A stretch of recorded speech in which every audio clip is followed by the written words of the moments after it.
nung sinabi ko na 2025 budget is the most corrupt budget ever passed in the history of Congress. Some critics have said this budget is one of the most corrupt. Would you agree? Yes, I will agree. This is talaga naman a very, very bad budget. Ito po ang pinakakurap.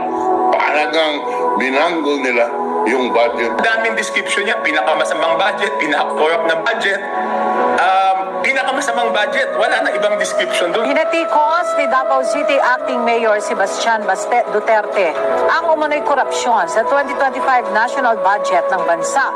Ito rin anya ang maituturing na pinaka-corrupt budget sa kasaysayan ng Pilipinas. Lahat naman ay nag-agree na ito'y pinaka-corrupt na budget sa buong kasaysayan ng Pilipinas. Naniniwala ako na ito na yung ano ba tawag natin dito? Pinakasinalaula na budget sa buong karanasan ko.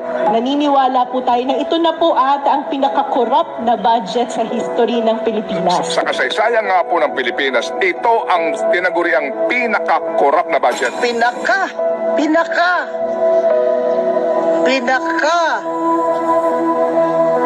corrupt na budget sa buong mundo. Itong budget na to ay napakabulok, walang kwenta. Isang malaking scam ang unconstitutional 2025 budget ng Budol Marcos administration.